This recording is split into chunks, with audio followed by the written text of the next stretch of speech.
जहाँ साहब जाहिर है अफगानिस्तान इल्ज़ाम लगा रहा है और पाकिस्तान कैटेगोरिकली उसको मुस्तरद कर रहा है, मगर बैनुल अक़वामी मीडिया भी कहीं ना कहीं हम देख रहे हैं, न्यूयॉर्क टाइम्स कह रहा है 75 अमवात पॉसिबली हो सकती हैं, BBC अपने कुछ फॉरेंसिक ज़राए से वहाँ पर कोट कर रहा है कि 100 के करीब अमवात हो सकती हैं। अफगान तालिबान की तरफ से तो 400 का इल्ज़ाम सामने आ रहा है और उनके वज़ीर ख़ारजा अब बैरूनी सफ़ीरों को, मीडिया को भी इस हवाले से ब्रीफिंग दे रहे हैं।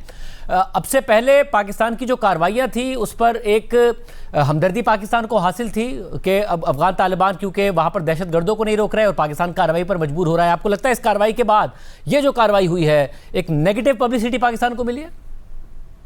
नहीं, मेरा नहीं ख्याल जी। ये सबसे पहले तो हमें ये देखना चाहिए कि पाकिस्तान के ऑब्जेक्टिव्स क्या थे and what Pakistan is doing. मैं दो तीन आज चीज़ें बिल्कुल क्लैरिटी के साथ बताना चाहता हूँ। पहले तो ये हमारा एक प्रिंसिपल ऑफ एंगेजमेंट है, वो आज से नहीं, वो हमेशा से है।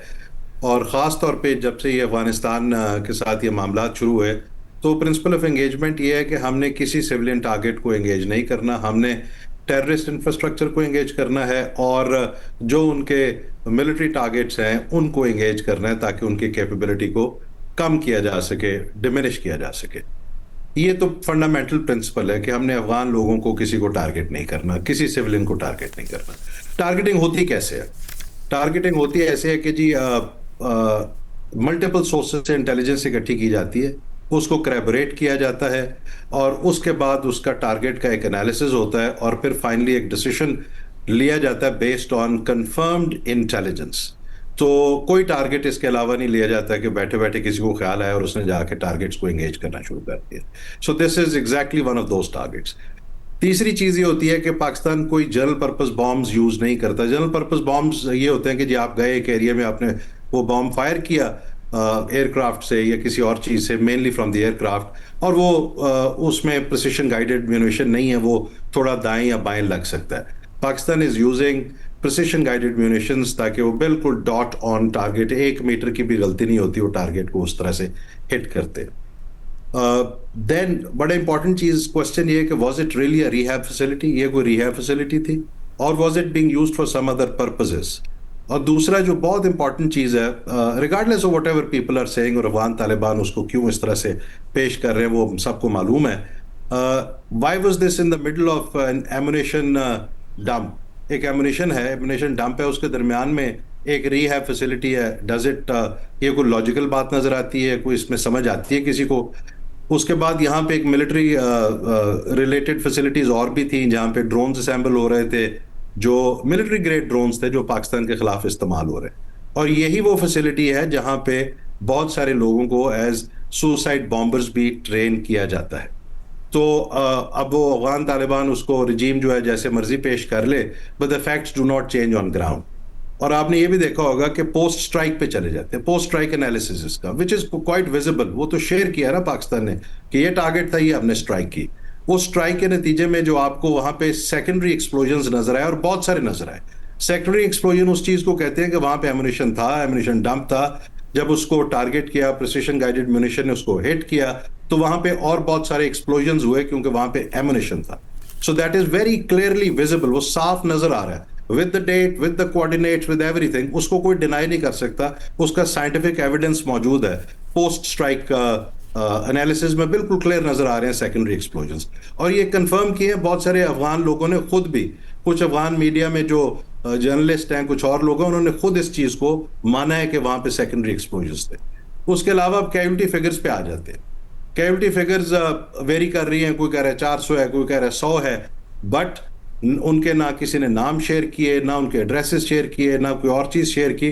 अब वो बाद में उसको बना लें, घड़ लें, तो वो तो फिर एक देखने की चीज है। उसके अलावा आप ये देखिए कि हु इज क्राइंग, रो कौन रहा है सबसे ज्यादा, तकलीफ कहां पे सबसे ज्यादा हो रही है? अफगान तालिबान रजीम तो अपनी जगह पे मौजूद है, उनको तो ये तकलीफ होगी होगी। इसके अलावा सबसे ज्यादा इस चीज को लेके जो चल रहे हैं वो भारत के लोग हैं, भारत का फॉरेन ऑफिस।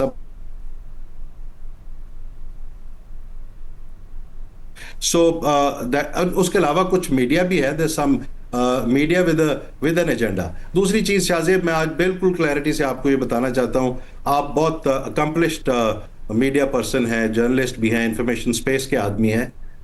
कि दुनिया का जो मीडिया है इसका एक अपना एजेंडा होता है। Not that every time they report the truth. हमने 3-4 जंगों में देख लिया, गाजा में देख लिया, उससे पहले देख लिया, ईरान इजराइल अमेरिका कॉन्फ्लिक्ट में हम देख रहे हैं कि जो रिपोर्टिंग है वो बिल्कुल अपने एक एजेंडे को लेके चलने के लिए रिपोर्टिंग की जाती है। Anyways, getting out of that, the reality is that this was a target, it was a military target. अगर वहां पे इस तरह की फैसिलिटी और सुसाइड बॉम्बर्स को ट्रेन किया जाता था, ये भी आपको मालूम है कि बहुत सारे ड्रग एडिक्ट्स को इस्तेमाल किया गया as suicide bombers. They were given to different commanders और उन्होंने उसको इस्तेमाल किया पाकिस्तान में भी और जगहों पे भी। इसके अलावा अब आ जाते हैं थोड़ी सी बड़ी चीज के ऊपर। What is the broader issue? Broader issue ये है कि अफगान रजीम जो है ये सेफ हेवन्स प्रोवाइड कर रही है बहुत सारी टेररिस्ट ऑर्गेनाइजेशंस को। अंग्रेजी में कहते हैं terrorist organisations of all colours and huge.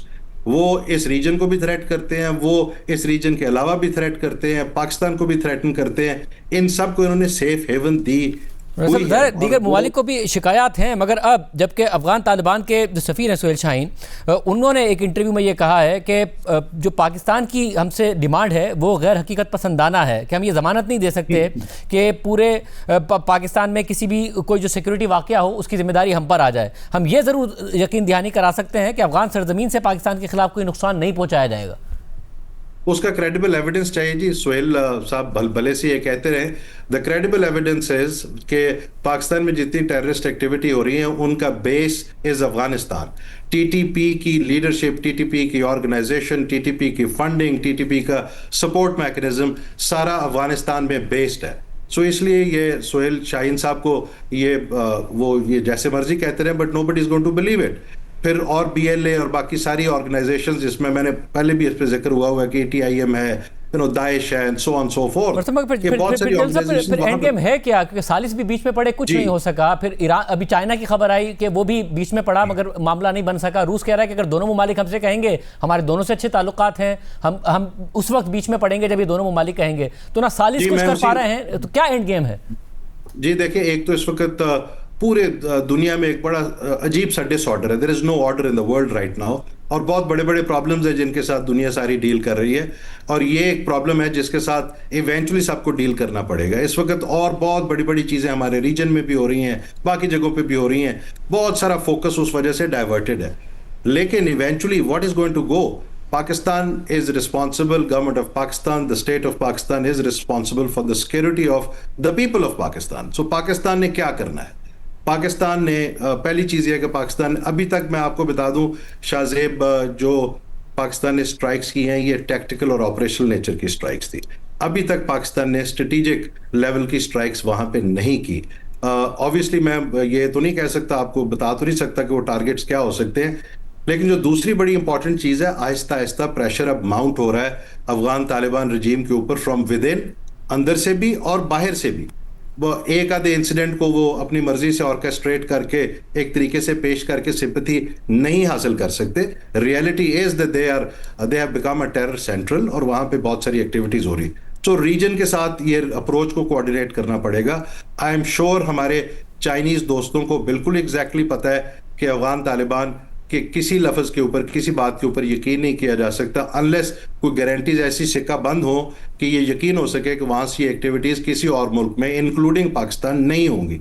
तो पाकिस्तान की डिमांड बिल्कुल क्लियर है और बड़ी सिंपल है कि भाई ये चीजें यहां से बंद होंगी अफगानिस्तान से, तो फिर अफगानिस्तान से हर तरह की बात भी हो सकती है, बहुत सारा काम भी हो सकता है अफगानिस्तान के साथ, in the larger interest of people of Afghanistan, जो इस वक्त बहुत सप्रेस्ड और बहुत मुश्किल में इस रजीम की वजह से है।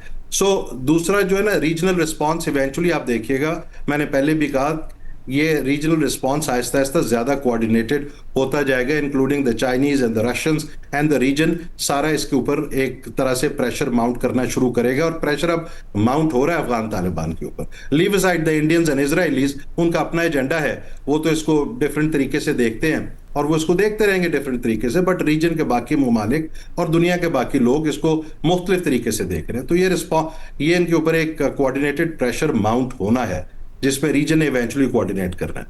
और एक्चुअली आप अफगानिस्तान के अंदर जो आहिस्ता आहिस्ता बहुत सारी आवाजें आना शुरू हो गई हैं कि लोगों को अफगानिस्तान को कोई रिलीफ चाहिए, औरतों को, बच्चों को और बाकी लोगों को, फैक्शंस को। Afghan Taliban regime has failed completely to provide that kind of environment. उस तरह का एनवायरनमेंट उन्हें लोगों को वहां पे नहीं दिया, तो वहां पे अंदर बहुत सारा एक प्रेशर बिल्ड हो रहा है और उसके साइंस आर क्लियरली विजिबल। तो मेरा ये ख्याल है कि अभी पाकिस्तान ने एक काम तो बहुत अच्छा किया है कि आगे ईद आ रही है तो उसमें अनाउंस किया है कि जी हम आज की रात से शुरू करके 23-24 की रात तक कोई स्ट्राइक नहीं करेंगे। और अफगान तालिबान को भी इसको और अफगान लोगों को भी इसको गुड फेथ में देखने की जरूरत है, and this might be a good opportunity for them to rethink. ये 4-5-6 दिन का गैप है, इसमें बैठ के उनको सोच लेना चाहिए कि आगे हमने कैसे चलना है। वी आर नेबर्स, मैं ये पहले भी कहता रहा हूं, आज फिर कहूंगा, Pakistan is not a foreign power in this region. Pakistan is here in this region. हम यहाँ पे, हमारे बाउजदाद, हम सब यहाँ के रहने वाले, हम यहीं पे हैं और इंशाल्लाह हम सदियां आगे आने वाले भी, हमारे बच्चे यहीं पे हैं।